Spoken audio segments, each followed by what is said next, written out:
Yes, that is Maxim barking, Luna. Thank you, Captain Obvious. Here we have metal attack roaches. Not worth my time. What's unusual is they're resistant to fire, and here's an enemy that should look familiar. The Putrid Moldy Man. Same sprite as Earthbound. And just for fan service, we're just gonna nuke the crap out of them. For even more fan service, we're gonna use Starstorm. Really? It doesn't matter. Dah! This is just epic fan service, even though I don't really have that many fans. Nuked. Lolone. Luna's level 53. Derp. Let's go first. Let's see what's in here. Yup. A saltwater gun. Of course. In all seriousness, the Putrid Moldy Man is weak to fire, just like an Earthbound. Coughed up a terrible... Oh, fantastic. Now Alex is nauseous.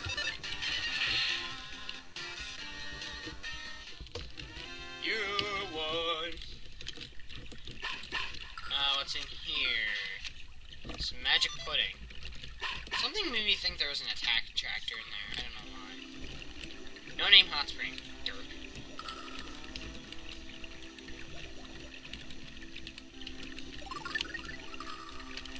Does that mean Alex isn't nauseous anymore, or is he still nauseous? Would help if it showed.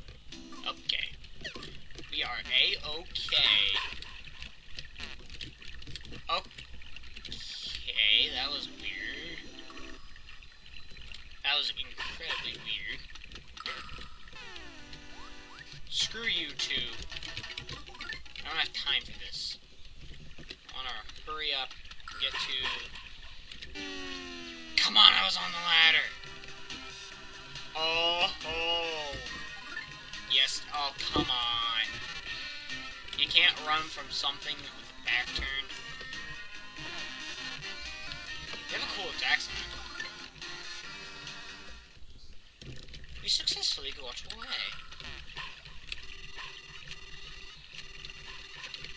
Alright, let's just see what this guy has. Double jerky, and that's about it. Cups of life, noodles, bombs.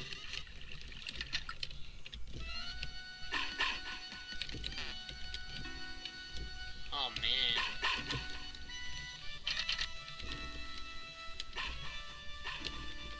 It honestly sounds like these apartments could have possibly been once a great place to live.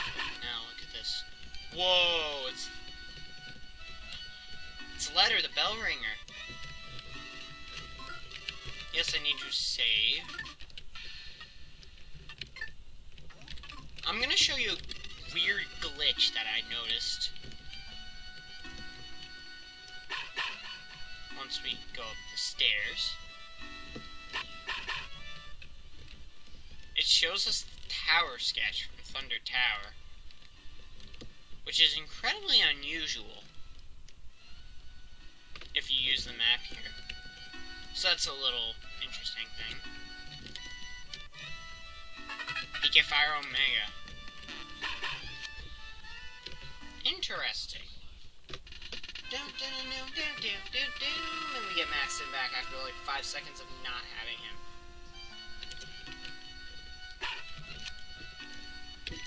Yeah, we already saw. Stinkbug thinks it's high. Huge stacks of books.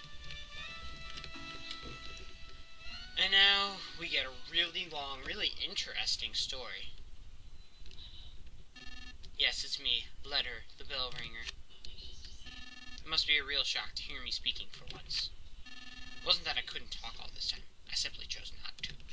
As I rang that crossroad bell, deep inside my heart, I had decided I would speak to no one. This is actually Eric Satie's Gymnopédie number 1, the music behind this. It is a piano piece over 100 years old, but the secrets I have been guarding are now starting to leak out. Alex, the time has come to tell you everything. What I'm about to tell you, you might not want to know. Even so, you absolutely must hear it. It will be a long story, but please listen to it all. Sure.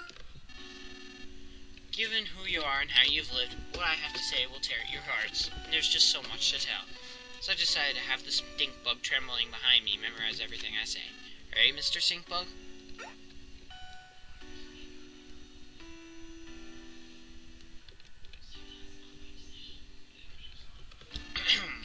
Long ago, there existed a world different from what the people on these islands think of. This world was incredibly big. More people lived on this world than there are grains of sand on these nowhere islands. I know it may be hard to imagine, but such a world once existed. Understand? Yup. At some point, the world wound up destroyed. Naturally, it was humans who destroyed it. In the back of their minds, everyone had an inkling that it would happen at some point, and then it really did happen. And so, the world is no more. Yup.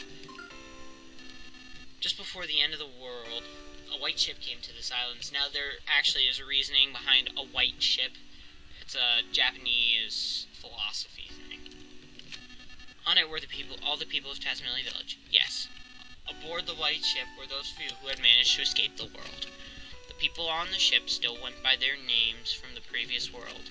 This white ship plan had been set in place before the world was destroyed.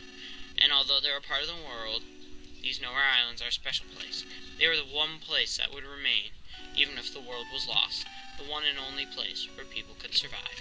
And so the white ship arrived at these islands.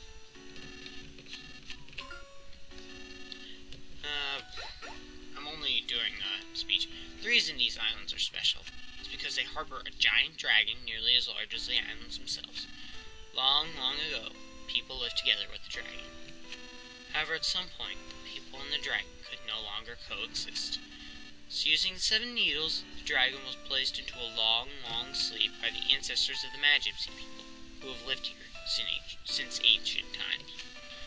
Ever since, the Magypsies have guarded the needles, in an effort to prevent the dragon from being woken until its power is truly needed. Thus, until the time of its awakening, the dragon continued to sleep as the power of the earth itself. And so, because of the tremendous energy of the dragon hidden deep below, these islands were protected from the end of the world. Those who came here, aboard the white ship, feared another end of the world more than anything else. They felt that the world's destruction was a direct result of the way they had lived. The people of the white ship discussed things at great length. They shared their wisdom and spoke with grave seriousness. And then they arrived at their conclusion. They decided to completely erase everyone's memories of the previous world and start their lives over with new rules and new roles. Yes, in short, everyone would play out the ideal story they had come up with. That is what happened. People would restart their lives in a simple, peaceful village, in the kind of place they wished they had grown up in. They would erase their memory of everything, the world, their belongings, their rules, and then they would begin their new lives. Everyone's old memories would be reset and replaced with the newly created story. And thus the village of Tasmania came to be.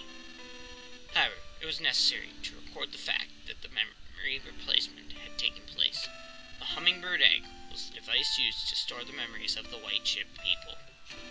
Wes and his son Stan, both playing the roles of thieves, were set to take action should a dangerous situation occur. Remember when they went to Osway Castle? He's talking about Chapter 2. They went there to retrieve the secret of the people of the white ship.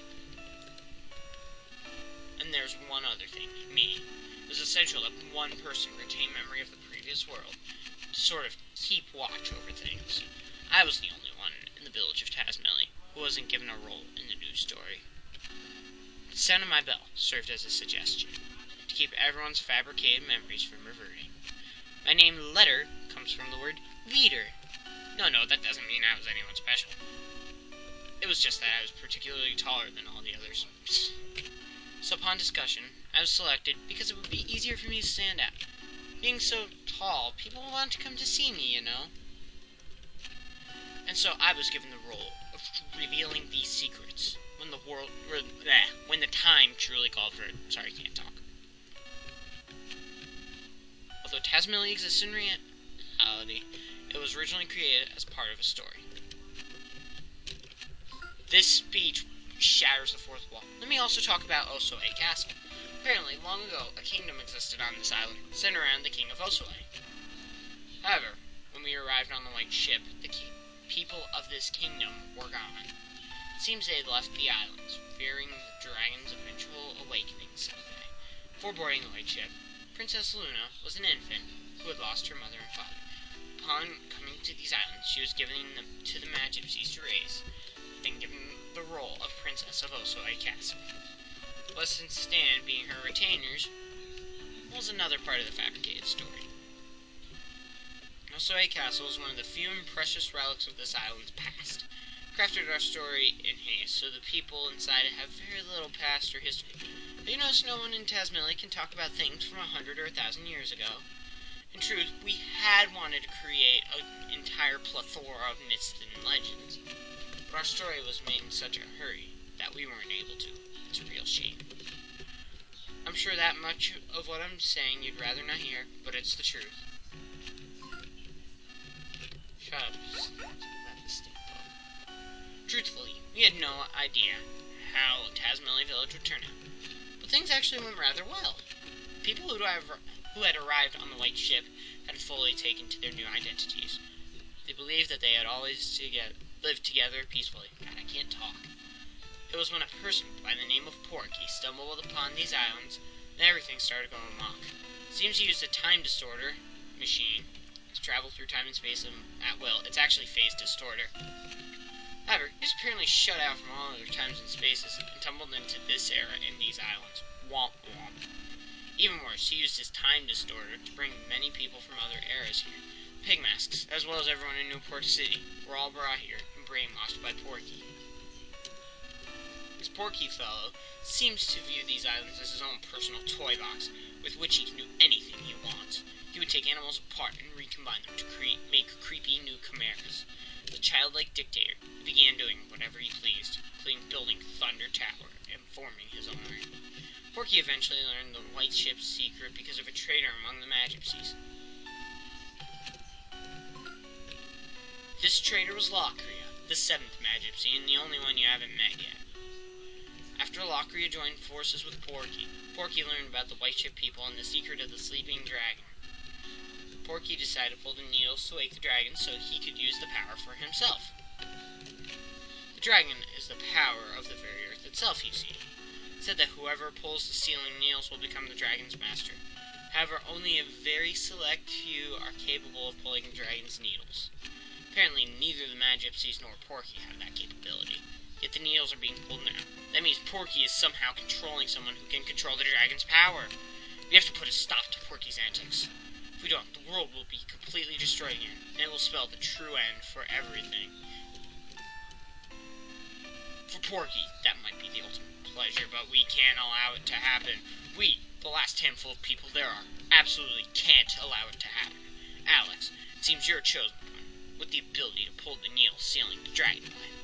You must pull the dark dragon's needle with your own hands. Pass your heart onto the dragon.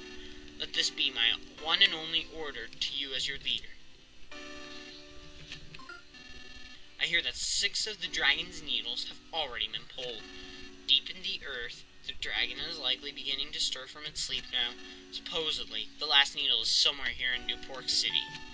Porky has been gathering everything that lives on these islands into Newport City to prepare for the final needle's pulling. It's possible that he's planning to hold one final, twisted party. But now is our chance to change this looming crisis into a golden opportunity. All things may come to an end, or new and bountiful things may begin.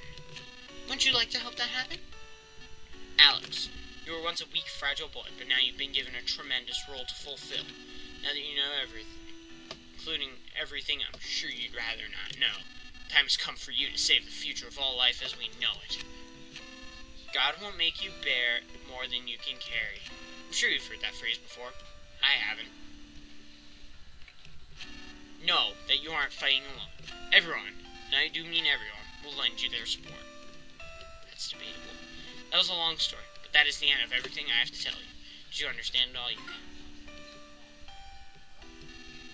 Only the Mad Gypsies really know the needle's location, so I don't know where to find them. But from the way Porky and the others have been acting, I would say they're now very close to reaching the 7th needle. Crap. Please, Alex, be the one who pulls the final needle. Porky issues his orders from the 100th floor of the Empire Porky building. Start by jumping into the fray and storming the building. After that, you can start looking for clues. It's been such a long time since I've spoken to anyone, and now I'm exhausted. Yeah.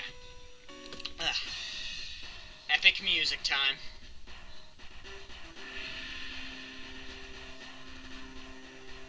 Dun, dun, dun. You know what time it is? I'd say it's Sparta time. I'll meet you at the entrance to the sewers in the next part, where we will begin our assault on Porky's empire. Put a stop to this crap.